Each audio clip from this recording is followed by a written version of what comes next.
Halo, Bisa dengar. Bisa dengar. Sudah bisa ya. Pak Oke. Nah, seperti misalnya contohnya sita pidana itu beda. Kalau sita umum itu untuk eksekusi, Pak. Untuk pemberesan aset. Tapi kalau sita pidana itu adalah untuk bukti atas dugaan terjadi tindak pidana. Itu dua hal yang beda. Jadi ketika dia ambil sita pidana, lepas dulu persoalan subjektif ya, persoalan substansi ya. Jadi kalau misalnya polisi melakukan katakan sita untuk kepentingan bukti, memang itu adalah kewenangan beliau, tapi kita akan kurator tinggal memonitornya berdasarkan ketentuan hukum. Kalau sudah bisa diambil. Yang menjadi persoalan adalah kalau putusan pidananya memang menyatakan itu bukti dan menyatakan barang itu harus dikembalikan kepada pihak yang dirugikan, maka yang mengembalikan itu adalah kurator. Lepas dari misalnya contohnya itu pura-pura pidana dan segala macam, itu satu hal lain lah yang akan kita bahas nanti. Tapi yang dalam hal ini adalah semua itu adalah berhubungan dengan kurator. Nah, pertanyaannya adalah dengan sehubungan tadi, bagaimana putusan tadi, ya kan?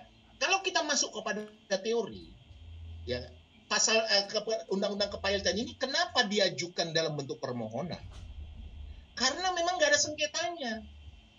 Kenapa dia, kalau permohonan itu kan hasilnya kan penetapan, kenapa hasilnya putusan? Ini kan menarik.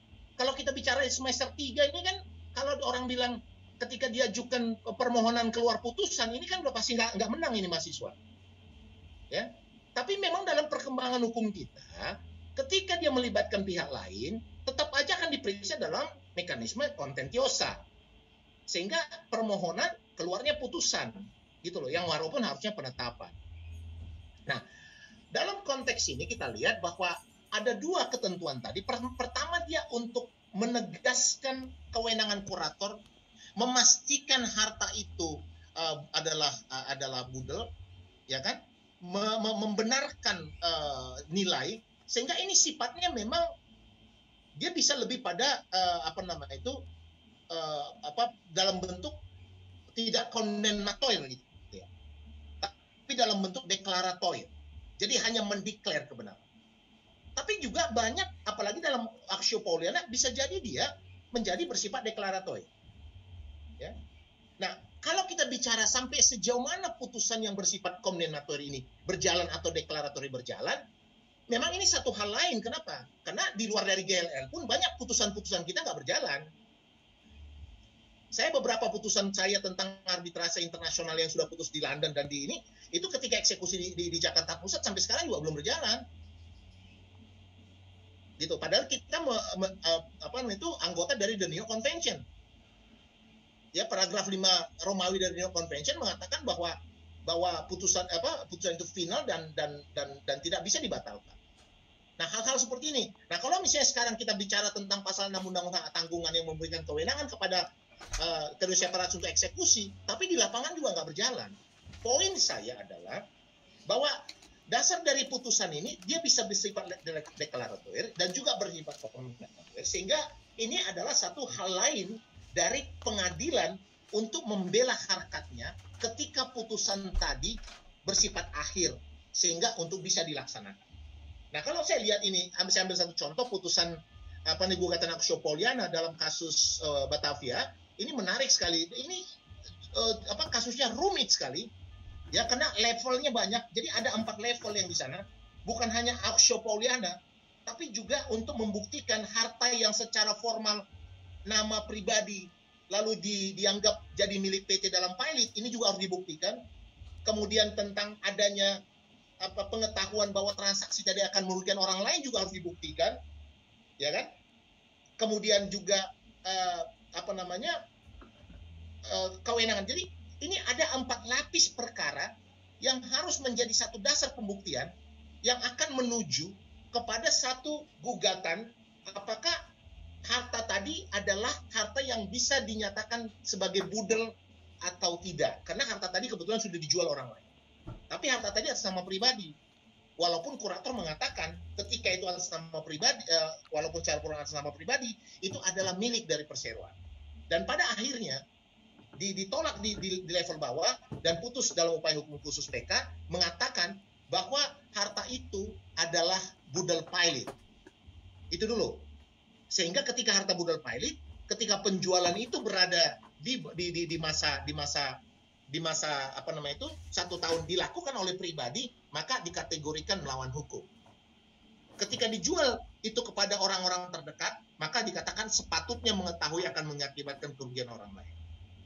Nah, yang menarik adalah pengadilan niaga ini poin 4 ini sangat menarik buat saya dan ini menggembirakan saya.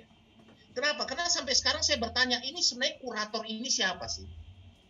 Ya kan? Harusnya ini adalah kelengkapan pengadilan niaga dalam mengeksekusi putusan. Jadi ini harus mempunyai harkat yang sama dengan jurusita. Kalau diganggu orang, harus dibantuin sama pengadilan.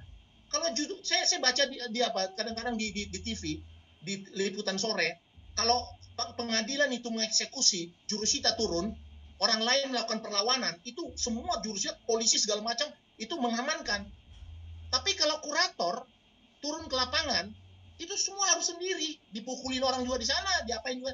Jadi dia sebenarnya harusnya bisa melapor ke pengadilan, lalu pengadilan memperlakukan dia sebagai kelengkapan pengadilan dan setara dengan jurusita, dan dia bisa dibantu jurusita.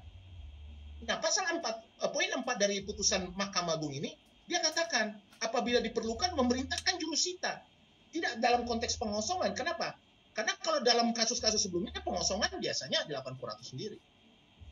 Nah, hal-hal seperti ini saya pikir satu putusan yang harus kita lihat, bahwa sampai sejauh mana efektivitas dari putusan ini.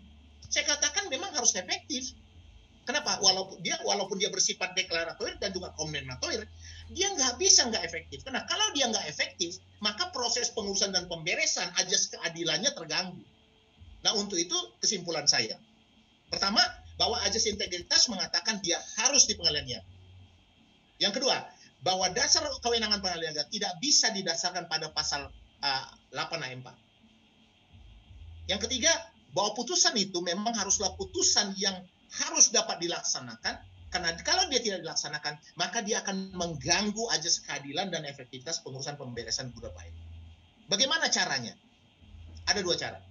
Cara pertama adalah kita akan menggunakan pasal 300 ayat 1. Ini cara paling ideal, tapi membutuhkan waktu. Ya kan? Kenapa? Loh, kita akan menambah kewenangan pengadilan niaga. Karena saya ingat pada saat dulu kita bertanya, sebenarnya kita akan buat tahun 98 di diskursusnya, kita akan judulnya pengadilan niaga atau pengadilan kepailitan. Karena di beberapa negara mereka sebut bankruptcy court. Bukan commercial court, mereka sebut bankruptcy court. Kita akan gunakan pengadilan kepailitan atau pengadilan niaga. Kita pilih pengadilan niaga. Kenapa? Karena rencananya pengadilan niaga ini akan digunakan sebagai pengadilan yang khusus untuk memeriksa kasus-kasus komersial. Tidak hanya kepailitan. Itu alasannya kenapa pasal 300 ayat 1 hadir. Dan pasal 331 ini kita telah wujudkan dalam bentuk ya adanya kewenangan pengadilan niaga untuk memeriksa hakim. Dan juga mungkin nanti untuk memeriksa keberatan dalam PKPU atau memeriksa beberapa kasus lain. Ya. Nah, tapi coba kita perhatikan haki dulu deh. Ketika kita lihat haki itu kan 60 hari juga sama dengan kepailitan, tapi tidak menggunakan pasal 8 ayat 4. Gitu. Jadi tetap akan di pengadilan niaga kita akan bangun satu ketentuan yang bersifat kuasi kontentiosa, termasuk pada terhadap dugaan kredit fiktif. Jadi kredit fiktif itu tidak harus melakukan laporan polisi, tidak. Tapi dia gugatan perdata untuk membuktikan apakah dia benar fiktif atau tidak. Supaya bisa masuk ke pengadilan niaga. Karena sampai sekarang kredit fiktif nggak pernah bisa diperiksa di pengadilan niaga. Kenapa? Karena orang selalu menganggap bahwa itu ada unsur pidana yang harus ke polisi dulu. Nah, ini harus kita ini. Atau karena pasal 300 ini membutuhkan undang-undang dan dia butuh waktu masa yang tinggi, yang lama, kita akan masuk ke pasal 299. Jadi interpretasi seperti yang dilakukan pada MK yang mengatakan bahwa penjelasan pasal 301 tidak akan mengikat, tidak bisa mendahului batang tubuh tadi, ya kan? Maka dengan menggunakan 299, maka mungkin apakah melalui perma atau melalui sikap kamar, ya kan? Mahkamah Agung akan mengatakan bahwa kewenangan pemeriksaan gugatan lain-lain didasarkan pada pasal 299, ya kan? Dengan menggunakan time frame undang-undang kepailitan. Jadi tetap sama, tetap di 60 hari, tetap dalam wilayah integrasi, tapi mempunyai kewenangan yang tidak terperangkap pada pasal 8. Itu usulan saya pikir Saya akan siap untuk tanya jawab. Terima kasih, selamat siang. Terima kasih Bapak Dr. Ricardo, luar biasa sekali Pak, pemaparannya sangat lengkap sekali Pak. Jadi saya pikir tidak perlu lagi disimpulkan ini Pak, karena sangat banyak sekali yang bisa kita serap pada pemaparan Bapak. Mohon izin Bapak Ibu semuanya, ini saya mohon tidak menyalakan video karena ternyata bandwidth saya tadi naik turun juga.